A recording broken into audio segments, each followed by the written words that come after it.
Radio mango നാട്ടിലെങ്ങും പാട്ടായി. ഞാൻ ഷോബിറ്റ് ഇപ്പോൾ ആലോ എയർവേസ് എന്ന് പറയുന്ന കമ്പനിയുടെ സിഇഒ ആണ്. അങ്ങനെ ഒരു എയർവേസ് എന്ന് വെറുതെ പറഞ്ഞാൽ പോരാ, ഇപ്പൊ ലോകം മുഴുവനും ഉറ്റുനോക്കുന്ന ഒരു എയർവേസ് ആണ് ഈ എയർവേസ്. അതെ, ശരിക്കും പറഞ്ഞാൽ ഇപ്പൊ ന്യൂസിൽ അങ്ങോട്ട് നിറഞ്ഞു നിൽക്കുവാണ്, ഭയങ്കര വൈറലായി എന്നൊക്കെ നമുക്ക് പറയാം. ആക്ടിവിറ്റി വൈറലായതുകൊണ്ടാണ്. അതൊരു ഇന്നോവേറ്റീവ് തിങ്കിങ് ആയിരുന്നു. സാധാരണ ഒരു കേരള കമ്പനിക്ക് ഇന്ത്യയെ തന്നെ റീച്ച് ചെയ്യൽ ബുദ്ധിമുട്ടാണ്. പിന്നെ അവിടുന്ന് നമ്മള് മിഡിൽ ഈസ്റ്റിലായി, പിന്നീട് യൂറോപ്പായി, പിന്നെ ഫാർ ഈസ്റ്റ് ഏഷ്യയായി. അങ്ങനെ വരുമ്പോഴേ നമ്മൾ പിന്നീട് എങ്ങനെയാണ് ഈ US മാർക്കറ്റിനെയൊക്കെ അണ്ടർസ്റ്റാൻഡ് ചെയ്യുക, ഇങ്ങനെയൊക്കെ വിചാരിച്ചിരിക്കുകയാണ്. അപ്പോഴാണ് വേൾഡ് കപ്പ് വരുന്നത്. വേൾഡ് കപ്പ് വന്നു കഴിഞ്ഞ് കഴിയുമ്പോൾ നമ്മൾ പിന്നെ വിചാരിക്കുന്നു ഈ വെന്യൂസ് തമ്മിൽ, അല്ലെങ്കിൽ എവിടെയൊക്കെയാണോ ഗെയിം നടക്കുന്നത് അത് തമ്മിൽ വളരെ ദൂരമുണ്ട്. ഇപ്പൊ ഫോർ എക്സാമ്പിൾ പറഞ്ഞ മയാമിന്ന് കാലിഫോർണിയ വരെ ഫ്ലൈ ചെയ്യണമെങ്കിൽ ഏതാണ്ട് ഒരു 7 മണിക്കൂർ വേണ്ടിയിരിക്കുന്നു. അല്ലെങ്കിൽ ന്യൂയോർക്കിൽ നിന്ന് ലോസ് ഏഞ്ചൽസ് വരെ അത്ര വേണ്ടി വരുന്നു. അങ്ങനെയൊക്കെ ഇത്രയും ഡിസ്റ്റൻസ് വരുമ്പോൾ ഉറപ്പായിട്ടും അവർക്കൊരു ആവശ്യം ഉണ്ടായിരിക്കും, അല്ലെങ്കിൽ അത് കുറച്ച് എളുപ്പമാക്കാൻ വേണ്ടിയിട്ടുള്ള ഒരു സാധ്യതയാണ് നമ്മൾ തുറന്നത്. അപ്പൊ അമേരിക്കൻ കമ്പനികളൊക്കെ ഉണ്ട്, അവരൊക്കെ മാസ്റ്റേഴ്സ് ആണ്. പക്ഷെ ഞാൻ എപ്പോഴും വിചാരിച്ചത് ഇന്ത്യയിൽ നിന്ന് പോകുന്നവരുണ്ട്, കേരളത്തിൽ നിന്ന് പോകുന്നവരുണ്ട്, മാത്രമല്ല മിഡിൽ ഈസ്റ്റിൽ നിന്ന് പോകുന്നവരുണ്ട്. ഇവിടെയൊക്കെ നമുക്ക് നല്ല ക്ലയൻസും ഉണ്ട്. അപ്പൊ അവർക്ക് നമ്മളോടൊരു ട്രസ്റ്റ് ഉണ്ട്. പണ്ട് തൊട്ടേ നമ്മള് സർവീസ് ഓറിയന്റഡ് കമ്പനിയാണ്. അപ്പൊ നമുക്ക് ഇങ്ങനെ ഒരു സർവീസ് ഉണ്ടെങ്കിൽ ഡെഫിനറ്റ്ലി എല്ലാവരും നമ്മളെ കൺസിഡർ ചെയ്യുമെന്ന് എനിക്കറിയായിരുന്നു. അവിടെ തന്നെയുള്ള ചില കമ്പനികളുമായിട്ട് ഈ ഹാൻഡ്ലിങ്ങിനും പെർമിഷൻസിനും വേണ്ടിയിട്ട് ടൈപ്പ് ആയി. അപ്പൊ അങ്ങനെയായിരുന്നു. ഞാൻ ന്യൂയോർക്കിലായിരുന്നു.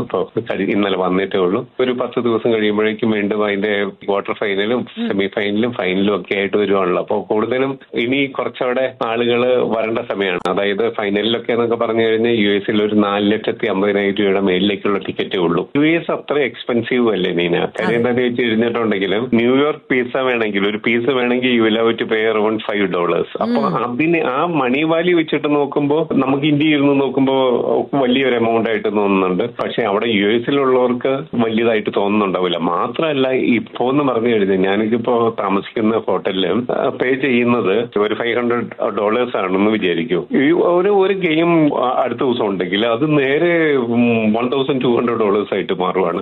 നമ്മുടെ നാട് പോലെ തന്നെ ഡിമാൻഡ് അനുസരിച്ചിട്ട് എല്ലായിടത്തും ഈ കാശ് കൂട്ടലാണല്ലേ? ആണ്. അതായത് അത്ര ഹ്യൂജ് ക്രൗഡാണ്.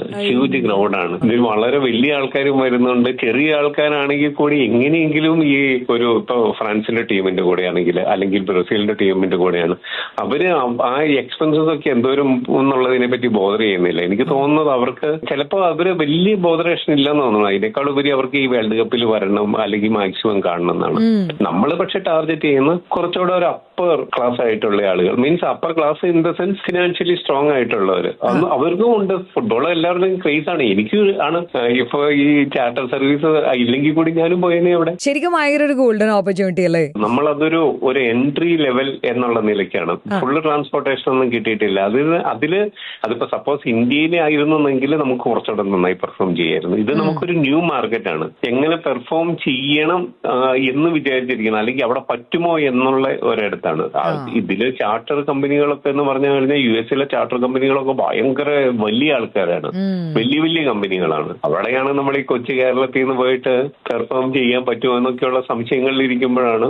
പക്ഷെ അത് നമുക്കൊരു ഓവർകം ചെയ്യാൻ പറ്റുന്നതുകൊണ്ട് വി ക്യാൻ ഡു. ഏതൊക്കെ ഒരു ഏരിയ ആണ് നിങ്ങൾ കവർ ചെയ്യുന്നത്? നമ്മൾ US മെക്സിക്കോയിലും ശരിക്കും പറഞ്ഞു കഴിഞ്ഞാൽ കാനഡയിലും എവിടെ വേണമെങ്കിലും നമുക്ക് എയർക്രാഫ്റ്റ് കൊടുക്കാൻ പറ്റും. ബിക്കോസ് അവിടെ പെർമിഷൻസും ബാക്കിയുള്ള കാര്യങ്ങൾ, ഈ ഒരു ഡെസ്റ്റിനേഷനിൽ നിന്ന് അടുത്ത ഡെസ്റ്റിനേഷനിൽ ഇതിലേക്ക് പറക്കുവാണെങ്കിൽ 2 കൺട്രി ആണെങ്കിൽ ആ കൺട്രിയുടെ മേലിലേക്കൂടെ പറക്കണോ പെർമിഷൻസ് ഒക്കെ ഉണ്ട്. അപ്പൊ അവിടെ തന്നെ ലോക്കൽ ആയിട്ടുള്ള അസോസിയേറ്റ്സ് ഉണ്ട്. അപ്പൊ അവരത് നമുക്ക് ഈസി ആയിട്ട് ചെയ്തു തരുന്നുണ്ട്. അപ്പൊ നമുക്ക് എവിടെ വേണമെങ്കിലും കണക്ട് ചെയ്യാവുന്ന കാര്യമേ ഉള്ളൂ. വളരെ ഈസിയാണത്. ഇന്ത്യയിലാണെങ്കിൽ നിങ്ങൾ ഫുൾ വമ്പന്മാർക്ക് വേണ്ടി പറക്കുന്നവരാണ്. ഇന്ത്യയിൽ നമ്മളൊരു ശരിക്കും പറഞ്ഞു കഴിഞ്ഞാൽ one of the fast growing കമ്പനിയാണ്. സൗത്ത് ഇന്ത്യയിലുള്ള എല്ലാ വമ്പന്മാരും, അല്ലെങ്കിൽ ഇന്ത്യയിലെ ഒരു മെജോറിറ്റി വമ്പന്മാരും എല്ലാവരും എന്റെ കൂടെ ഫ്ലൈ ചെയ്തിട്ടുണ്ട്. സൗത്ത് ഇന്ത്യയിലെ എല്ലാ കോർപ്പറേറ്റ്സിലും, അതുമാതിരി തന്നെ പൊളിറ്റിക്കൽ ബാക്ക്ഗ്രൗണ്ടിൽ ഇതിലുള്ളവരും ഫിലിം സ്റ്റാർസും എല്ലാവരും തന്നെ ഫ്ലൈ ചെയ്യാറുണ്ട്. ശരിക്കും പറഞ്ഞു കഴിഞ്ഞാലുണ്ടല്ലോ, നിങ്ങളൊക്കെ ഈ വളർന്നു വരുന്ന ആളുകൾക്ക് ഭയങ്കര ഒരു ഹോപ്പാണ്. കാരണം ഈ ഇന്റർനാഷണൽ ലെവൽ, ഈ ലെവലിലേക്കൊക്കെ ഒരു മലയാളി കമ്പനിക്കൊക്കെ വളരാൻ പറ്റുമെന്ന് കാണിച്ചു തന്നതിന് thank you so much. Definitely space is there for ശരിക്കും എല്ലാത്തിനും സ്പേസ് ഉണ്ട്. ഏത് ബിസിനസ്സിലാണെങ്കിലും എവിടെയും സ്പേസ് ഉണ്ട്. നമ്മൾ ആ ഒരു ചാൻസ് കാണുമ്പോൾ അവിടെ അറ്റാക്ക് ചെയ്തിട്ടുണ്ടാവണം. ഇപ്പൊ ശരിക്കും ഫിഫ വേൾഡ് കപ്പ് US അല്ലായിരുന്നെങ്കിൽ നമുക്ക് US ചാപ്റ്റർ തുടങ്ങാൻ കഴിയില്ലായിരുന്നു. ഫിഫ വേൾഡ് കപ്പ് കഴിഞ്ഞിട്ട് നമുക്ക് പറ്റുന്നുണ്ടായിരുന്നില്ല. അത് കറക്റ്റ് സമയത്ത് നമുക്ക് അത് തോന്നി, ആ സമയത്ത് തന്നെ നമുക്ക് അവിടെ ഇംപ്ലിമെന്റ് ചെയ്യാൻ പറ്റി. അത് ചെറിയൊരു സമയം കൊണ്ട് അത് ചെയ്യാൻ പറ്റി. അത് നല്ലതാണ്. സോ നമ്മുടെ സ്വപ്നം എന്താണെങ്കിലും പിന്തുടർന്നു കൊണ്ടേയിരിക്കുക മൈ ഡിയർ. അതാണ് moral of the story. Time pass ആണ്. കൂടെ ഞാനാണ് നീന ഓൺ റേഡിയോ മാംഗോ 91.9 നാട്ടിലെങ്ങും പാട്ടായി. റേഡിയോ മാംഗോ നാട്ടിലെങ്ങും പാട്ടായി.